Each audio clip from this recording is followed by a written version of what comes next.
Courtney here with Smitty's Fly Box, and we're just going to be going over our intermediate tying box for the month of February, and that is just our Stimulator variant. Basically just a rubber leg stimulator here and a couple of early stonefly patterns. So we're going to do a little golden stone in your box, and then also kind of a skwala or a dark stone for those early winter stones that come out. For this fly I'm doing here in the video, I'm going to do an olive and black variation. So I'm going to start my thread here where I'm going to be tying my wing in.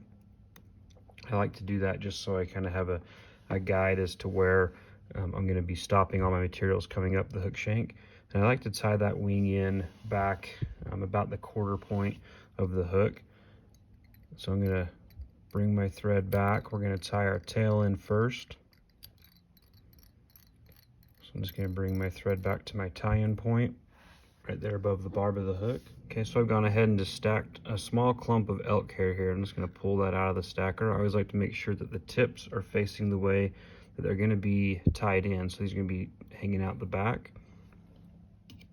I like to just go through here and just clean out any of the under fur, some shorter strands that didn't get in there. I'm actually going to cut that down a little bit here. I don't need quite that much. Get rid of any short pieces. That's kind of what I'm looking for there. Just a small clump, maybe about 20 elk hair fibers there. And I'm just going to just slightly hang that off the back of the hook bend. I just want it to just kind of poke out the back, just kind of a presence of a tail there in a big long tail.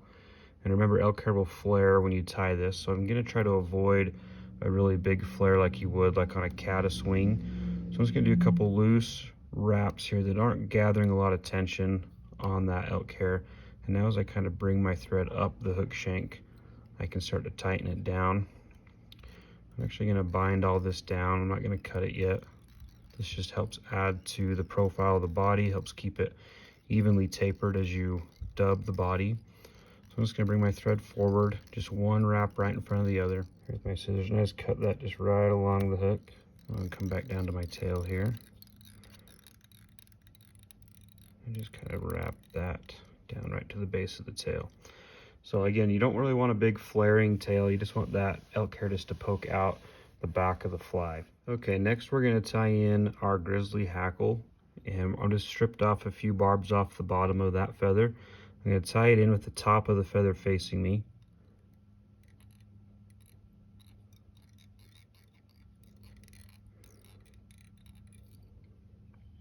And now we're ready to dub the abdomen of the body. So for this, I'm going to do the black dry fly dubbing at the back of the fly, and then I'll do olive at the head. So I'm just going to take a pinch of this black dry fly dub and spin that on there really tight. And just remember, as you dub this, that less is more. It's easier to always go back and add more dubbing if you need. I never like having to pick off excess dubbing. It's a little more challenging to do, so I'm okay doing a little bit at a time here. I'm going to start right here at the base of the tail and just start to work my way forward. I'm just trying to cover the thread wraps while I build just a slight taper in the body. I do want that little profile of a stonefly. Kind of gets thicker up towards the thorax. I'm just going to keep adding some dubbing here. I'm just going to watch. This tricky part with stimulators is always going to be your measurements and making sure you get your wing just in the right spot and making sure it's not too far forward or too far back. It makes it look kind of goofy after it's all said and done. So you really try to just watch this dubbing and kind of visualize where that wing's going to be, so you don't end up missing the mark there and having your wing offset where it shouldn't be.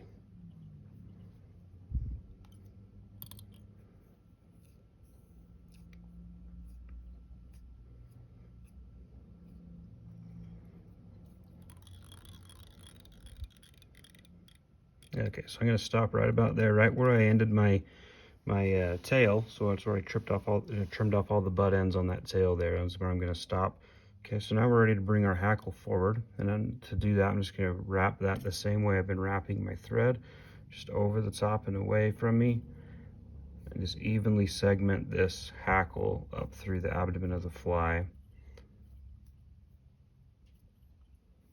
until I get right up here to my thread. I'll hold that hackle with my right hand, bring my bobbin up and behind the hackle with my left, trim off my excess, and I'll save that for the front piece.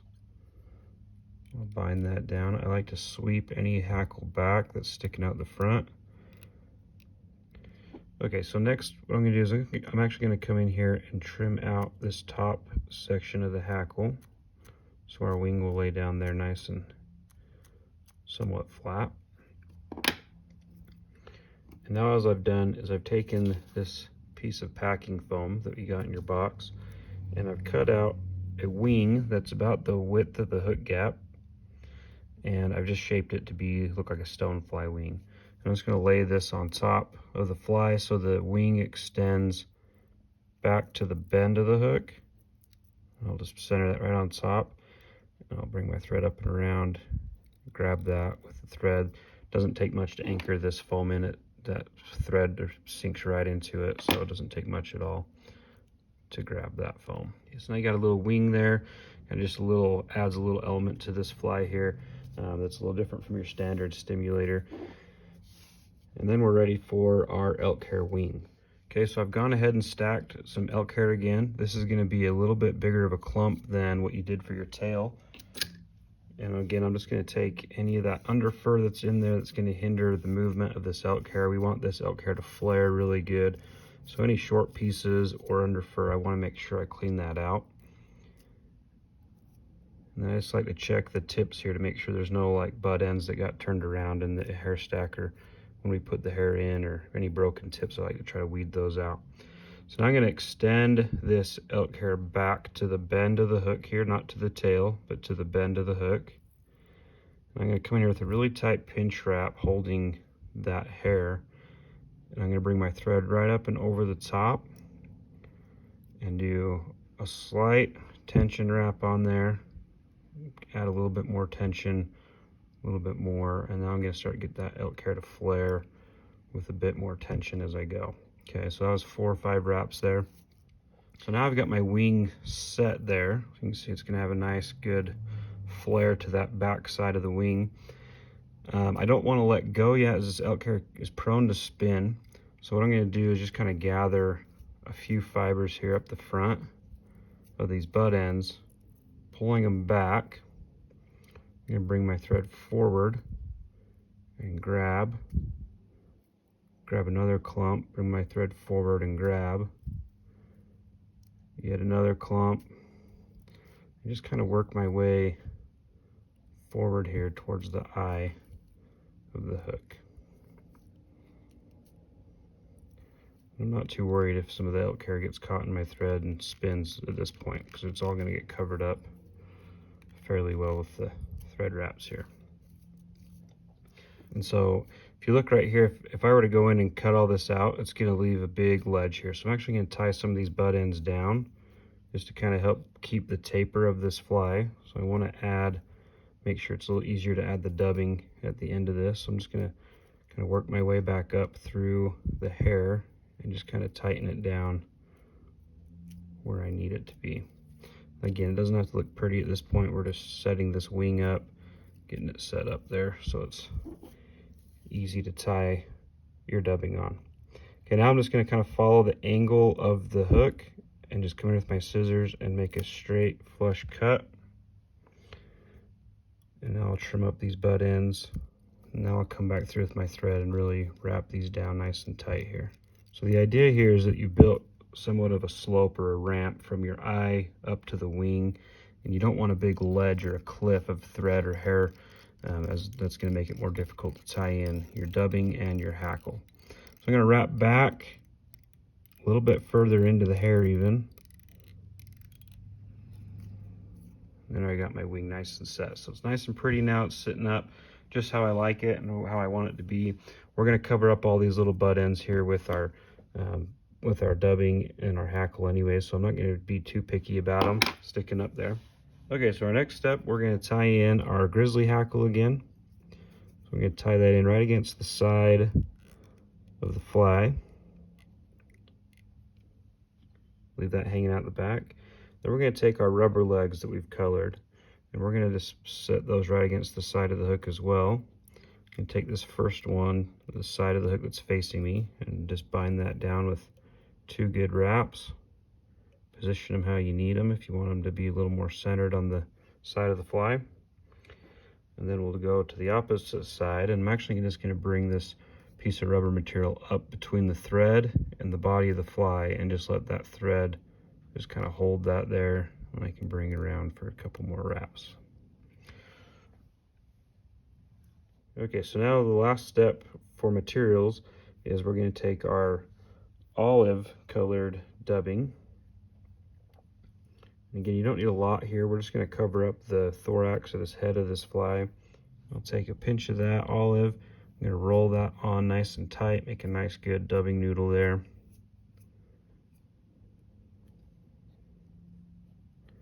I'm going to do a wrap right between the legs here. 2 wraps, and I'm going to pick my way forward and bring my dubbing up to the eye of the hook.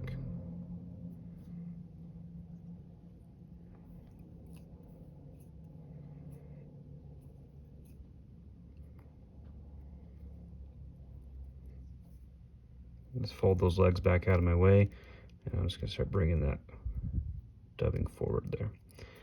Okay, so now I'm ready to bring my hackle through the dubbing. So I'm just going to start, I'm just going to do a wrap right here, go behind the legs. I'm going to come up in between. Just want to make sure I don't trap these legs here as I go. I'm going to make these wraps a little bit tighter than the back half. And then as I get up here to my final wrap, I'm actually just going to come in here and just strip some of these hackle barbs off. Just create a clean tie-in point. Just carefully just come in here and just strip off these hackle barbs. And then you got a clean stem, you can tie that hackle down.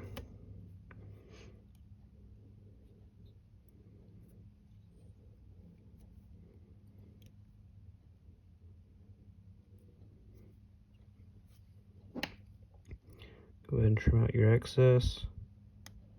And again, I just sweep everything back the best I can. Try to keep any hackle from getting out the front. And then we're ready to whip finish.